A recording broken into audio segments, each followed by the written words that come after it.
I used to believe that love announced itself with certainty, like a door finally clicking shut after years of standing open.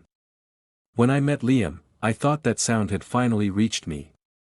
He was the kind of person who made ordinary moments feel intentional, as if even silence between us had a purpose.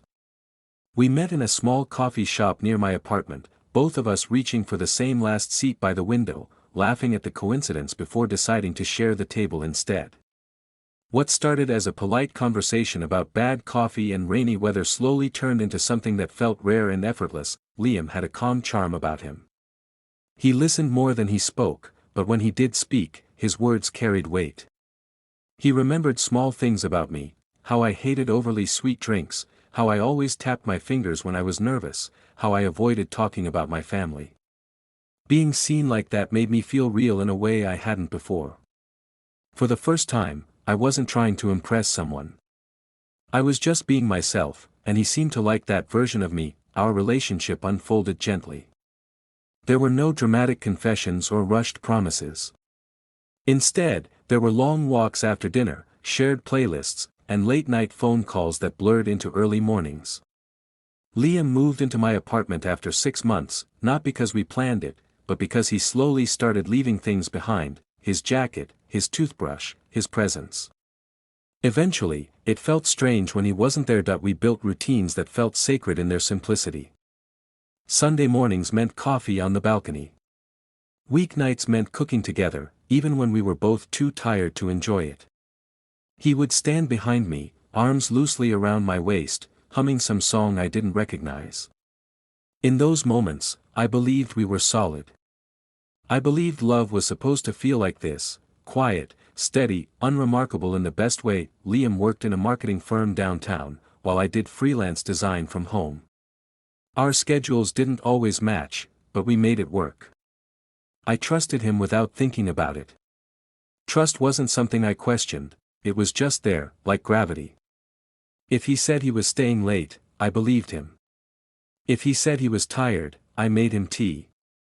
Love, to me, meant choosing not to doubt. That's why the changes felt so subtle at first. They didn't arrive as problems, just as small differences I couldn't immediately name. Liam started coming home later than usual. He spent more time on his phone, smiling at messages he didn't share. When I asked about his day, his answers became shorter, less detailed, like he was summarizing a story he no longer wanted to tell. One evening, while we were eating dinner in silence, his phone buzzed on the table. I glanced at the screen without meaning to.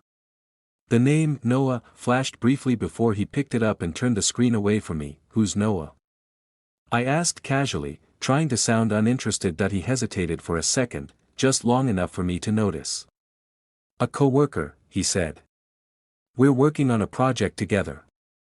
I nodded and didn't ask anything else. It wasn't unusual for him to mention new colleagues. Still, the name stayed with me longer than it should have.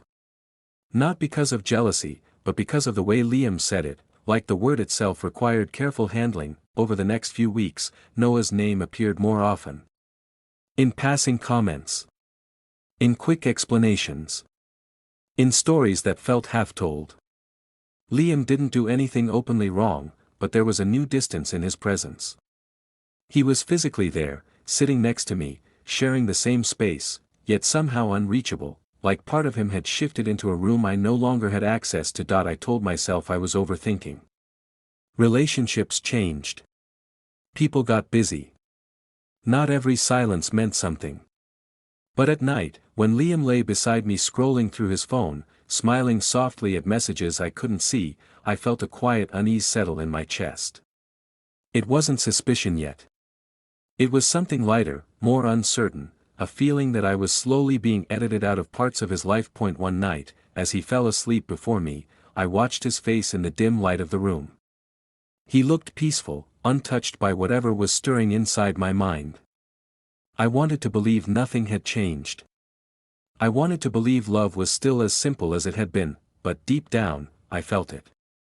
Not as fear, not as anger, but as a small, persistent thought I couldn't silence. Something between us was no longer being said.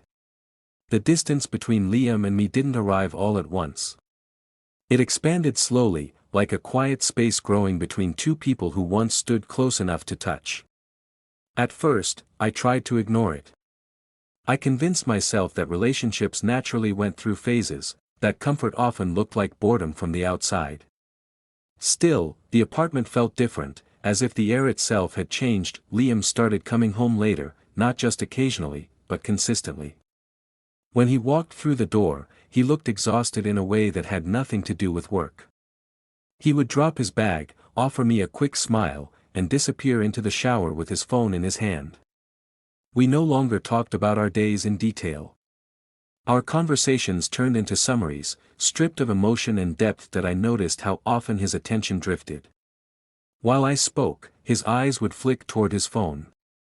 He laughed at messages he didn't explain.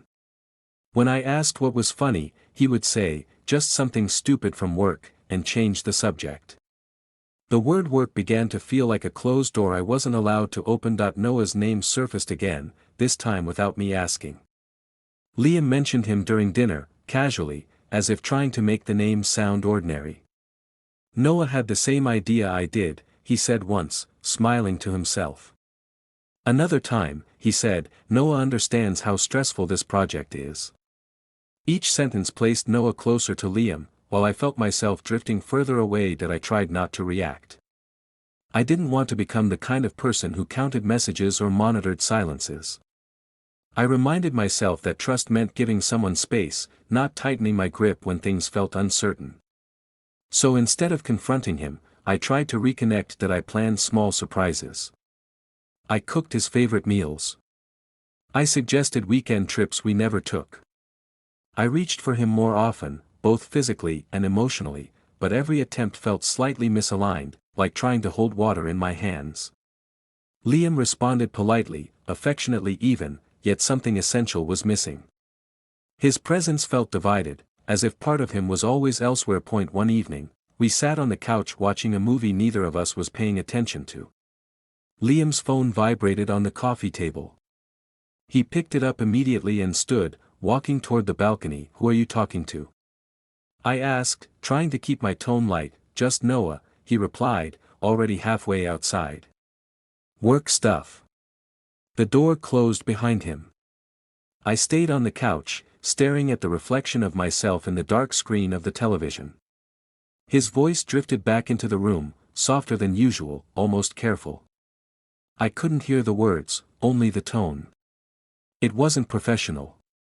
It wasn't distant. It was intimate in a way that made my chest tighten. When he came back, he avoided my eyes. He sat down and pressed play on the movie, as if nothing had happened. I didn't ask what the call was about. I didn't know how to phrase the question without exposing what I already felt. That night, lying in bed beside him, I stared at the ceiling while Liam slept. His phone lit up on the bedside table with another message from Noah. I didn't read it. I didn't need to. The pattern was already clear. Whatever existed between them was growing quietly, while what existed between us was slowly dissolving. That I started questioning myself. Maybe I had changed. Maybe I had become boring, predictable, too easy to leave behind emotionally. I replayed our recent conversations in my head, searching for the moment where I might have failed him without realizing it. The more I searched, the more invisible I felt. Days passed, then weeks. The emotional gap became impossible to ignore. Liam was kind, but distant. Present, but unreachable. He kissed me before leaving for work, but the gesture felt automatic, like a habit he hadn't yet broken. Even our silences felt different now, heavier, filled with things neither of us wanted to name. One night, while we were washing dishes together, I finally asked, "Are you happy with me?" Liam froze for a second, his hands still submerged in soapy water. He didn't look at me right away. When he did, his expression was conflicted, almost guilty. "Of course I am," he said, but his voice lacked the certainty I needed to hear. That was when I understood something fundamental had shifted. Not dramatically, not loudly, but quietly enough to be denied. The kind of change that doesn't break things instantly, but weakens them from the inside. Later that evening, as we sat in silence, Liam took a deep breath and turned toward me. "Ethan," he said, his voice unusually serious, "there's something I need to tell you." Liam's words hung in the air between us, heavier than anything that had been said before. I didn't respond immediately. My mind was already preparing for impact, even though I didn't know exactly what was coming. There was a strange calm inside me, the kind that appears right before something breaks. "I think I've been lying to myself," Liam continued, his voice low, careful. He sat with his hands clasped together, staring at the floor instead of at me. "And I don't want to keep lying to you too." My heart started to race, but my body felt numb. I waited for him to continue, afraid that if I spoke first, the truth might slip away again. "It's about Noah," he said finally. The name felt different this time. It wasn't casual anymore. It wasn't a passing detail. It was the center of everything. "I didn't plan this," Liam said quickly, as if trying to defend himself before I accused him of anything. "At first, we just talked. About work, about stress, about things I didn't even realize I was holding inside." He listened.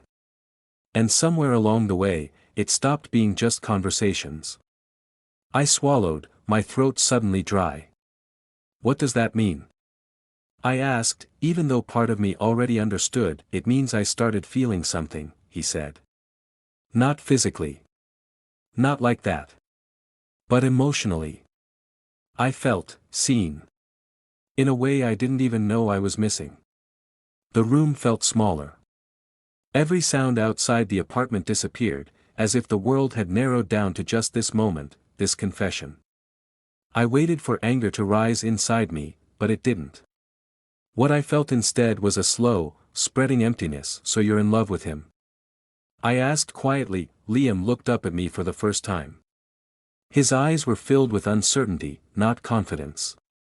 "I don't know if it's love," he said. "But I know it's something I can't ignore anymore."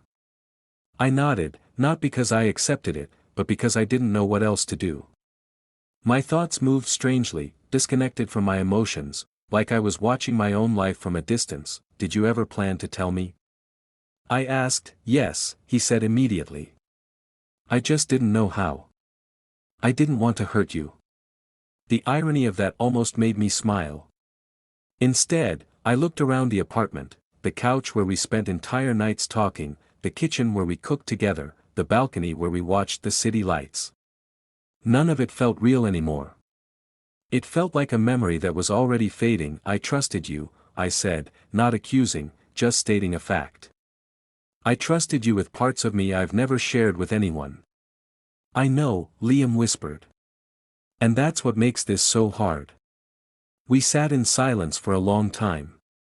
There was no dramatic argument, no raised voices, no emotional explosion. Just two people realizing that whatever they had built together no longer existed in the same form. "I didn't cheat on you," Liam said carefully.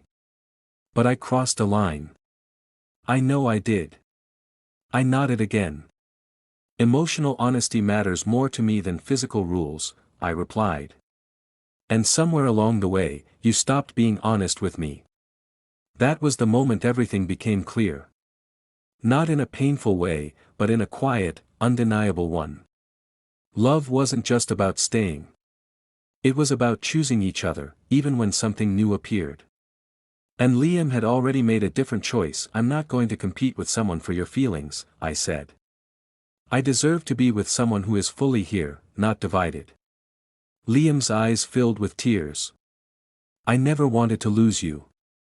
"But you already did," I said softly. "You just didn't notice when it happened." Later that night, I packed a small bag. Just the essentials. Clothes, my laptop, a few personal things. Liam watched from the doorway, silent, unsure of what to say now that the truth was finally out in the open. At the door, I turned back and looked at him one last time. He looked smaller somehow, less certain, less like the person I had fallen in love with. "I hope you find what you're looking for," I said. "I really do." He didn't respond. He just nodded. As I stepped into the hallway, I felt something unexpected. Not relief. Not anger. But clarity. The kind that comes after denial ends and reality finally takes its place. She finally told me the truth, and nothing was the same after that, but for the first time in weeks, I wasn't confused anymore. I was just honest with myself. And maybe that was the beginning of a different kind of love, one that started with choosing me. The days after I left the apartment felt unreal, like I was moving through a version of my life that no longer belonged to me. I stayed with a friend for a while, sleeping on a couch that smelled faintly of laundry detergent and unfamiliar air. Everything around me was temporary, but my thoughts were permanent, looping endlessly around the same questions I couldn't answer. Liam didn't contact me at first. That silence hurt more than I expected. A part of me had hoped he would reach out, not to change anything, but to acknowledge what we had been. Instead, I was left alone with memories that kept replaying without permission. I remembered the way he laughed when he was nervous, the way he used to hold my hand in crowded places, the way he said my name like it meant something. That I tried to distract myself with work, but concentration felt impossible. Every design I worked on blurred into the next. My mind kept returning to the same realization: I hadn't lost Liam suddenly. I had been losing him slowly, and I had felt it long before he admitted it. A week later, my phone finally lit up with his name. Liam, can we talk? Not about fixing things. Just, talk. I stared at the message for a long time before replying. Ethan, okay. We met at the same coffee shop where we had first met, which felt like a strange kind of symmetry. The place hadn't changed, but we had. Liam looked tired, darker under the eyes, less confident in the way he carried himself. When he saw me, he smiled weakly, as if unsure whether he still had the right. I've been thinking about you, he said after we sat down. I figured, I replied calmly. There was no tension, no anger. Just two people trying to navigate something that no longer fit into familiar shapes. I didn't realize how much I depended on you until you weren't there anymore, Liam admitted. The apartment feels empty. I nodded. It always did when you weren't really present.